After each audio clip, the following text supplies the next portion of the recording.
ارے اگر علی کی دشمنی عمر سے ہوتی اپنی بیٹی کا نکاح عمر سے کیوں کرتے؟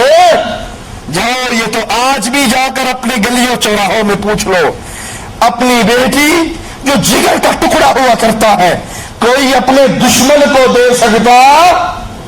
اور وہ علی ہے جس کے بارے میں یہ بھی نہیں سوچا جا سکتا کہ اس نے ڈر کے دے دی ہوگی، وہ شیر خدا ہے بقول تمہارے اعلانات۔ ہم علی کو اللہ کا اسد مانتے ہیں، اللہ کا شیر مانتے ہیں۔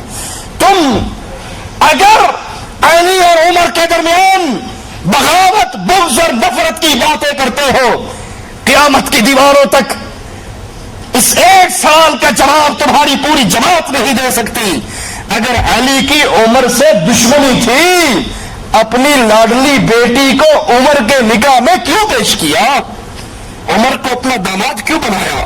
وہ علی کہتے ہیں کہ لوگوں، میں نے اپنے رسول صلی اللہ علیہ وسلم کو اکثر یہ کہتے ہوئے سنا کہ میں ابو بکر اور عمر نکلے، ابو بکر اور عمر، اور میں نے یہ کیا، میں نے ابو بکر اور عمر نے یہ کام کیا۔ جس طرح اللہ کے حبیب آپ کو اپنی زندگی میں ہر بات میں اور ہر معاملے میں شریک فرماتے، مجھے پہلے ہی یقین تھا کہ اللہ آپ کو ان دونوں کے ساتھ جگہ عطا فرمائے گا۔ سیدنا عثمان اور سیدنا علی کا فرمان ہے، جو کوئی امین اور قوی کو دیکھنا چاہتا ہے وہ عمر فاروق کو دیکھ لے۔ سیدنا عثمان رضی اللہ عنہ فرمایا کرتے تھے، عمر کا باطن عمر کے ظاہر سے زیادہ خوبصورت تھا۔ باطن اور ظاہر کے اندر اکثر لوگوں میں فرق ہوتا ہے، ظاہر تو خوبصورت بنا لیتے ہیں اور باطن کم ہی کسی کا خوبصورت ہوتا ہے۔ اللہ تجھے تیرے پیارے ناموں کا واسطہ ہے، ہمارے باطن کو بھی صاف کر دے، ہمارے ظاہر کو بھی صاف کر دے۔ سیدنا عثمان کہتے ہیں، امیر عمر کا باطن امیر عمر کے ظاہر سے زیادہ خوبصورت تھا اور ہم میں سے کوئی بھی اس کے مثال کا نہیں ہے۔ سیدنا علی فرماتے ہیں، اللہ تعالیٰ نے ابو بکر و عمر کو قیامت تک آنے والے سلطانوں کے لیے حجت بنایا۔ اللہ کی قسم وہ دونوں سبقت لے گئے اور بعد والوں کو سخت مشکل میں چھوڑ گئے۔ ان کی یاد میں امت مغموم رہے گی، غم کے اندر رہے گی۔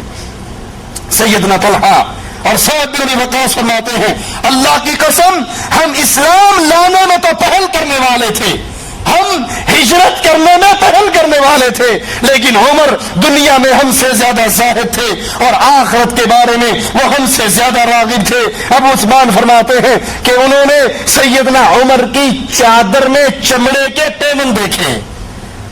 یہ کہنے والوں کہ عمر نے علی کی خلافت کو چھینا تھا، غصب کیا تھا۔ کبھی یہ تو سوچو، عمر نے اگر خلافت کو غصب کیا تو اپنے لیے کیا بنایا، اپنے لیے کیا اکٹھا کیا، اپنے لیے کون سے آرام کا سامان پیدا کیا؟ اب عثمان گواہی دے رہے ہیں، میں نے عمر کی چادر کو دیکھا، وہ چادر پھٹ گئی تو چمڑے کا ٹکڑا لگا کر وہاں پر پیمن لگا لیا۔ انس فرماتے ہیں کہ عمر فاروق کے دونوں کندھوں کے درمیان، دو کندھوں کے درمیان 4 چمڑے کے ٹکڑوں کا پیمن لگا ہوا۔ انس فرماتے ہیں میں نے اپنی آنکھوں سے دیکھا۔ اگر بقول تمہارے عمر ابن خطاب نے اپنے ساتھ کے لیے حکومت کو چھینا تھا، اکٹھا کیا اس کی فقیری کا تو یہ عالم، جب بیت المقدس کی چابیاں لینے کے لیے چلے، ایک غلام کو اپنے ساتھ لیا، آدھی دنیا کا فاتح، آدھی دنیا پر لا الہ الا اللہ کے پرچم کو لہرانے والا، اپنے نہیں پرایوں نے، کفار نے گواہی دی، اگر مسلمانوں کے پاس ایک عمر اور ہوتا پوری دنیا پہ لا الہ الا اللہ کا جھنڈا چھا جاتا۔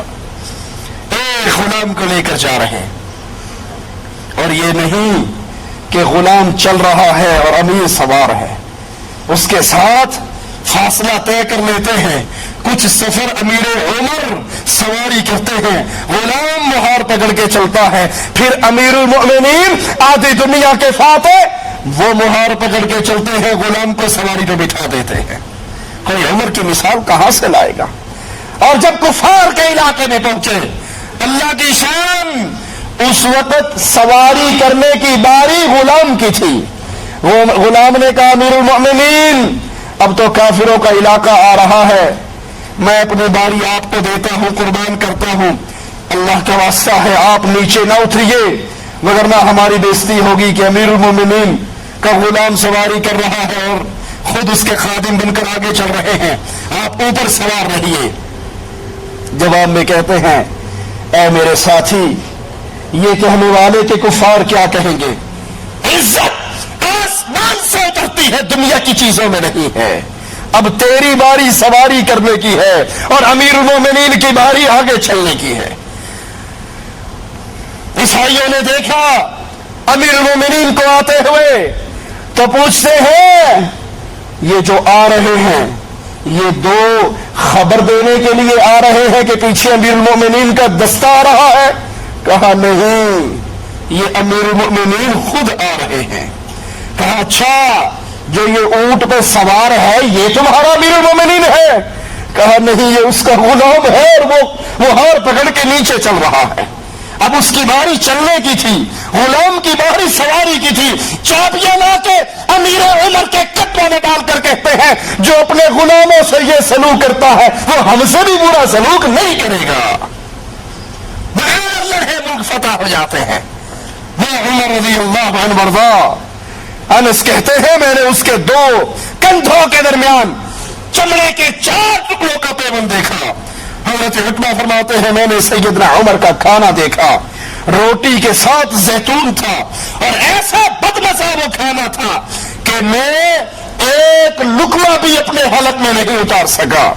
میں نے کہا امیر المؤمنین آپ کے پاس دسترخوان نہیں، مائدہ نہیں، اچھا کھانا نہیں؟ آپ نے جواب میں کہا کیا جس مائدے کی مجھ سے بات کرتا ہے سب مسلمانوں کے پاس ہے؟ جب سب مسلمانوں کے پاس نہیں ہے تو مسلمانوں کا امیر عام مسلمانوں سے زیادہ اچھا کھا کر رب کو کیا منہ دکھائے گا؟ جب سب کے پاس نہیں تو میں دنیا کی زندگی کی لذتوں میں نہیں پڑ سکتا. ایام خلافت میں لوگوں کے گھر جا کر امیر المؤمنین کام کر دیا کرتے اور راتوں کو گشت کیا کرتے. اللہ مالک نے توفیق دی تو امیر المؤمنین امیر عمر رضی اللہ عنہ وارضاہ کی زندگی کے باقی واقعات اگلے درس میں بیان کریں گے. اقول قولی ھذا واستغفر اللہ لی ولکم ولسائر المسلمین.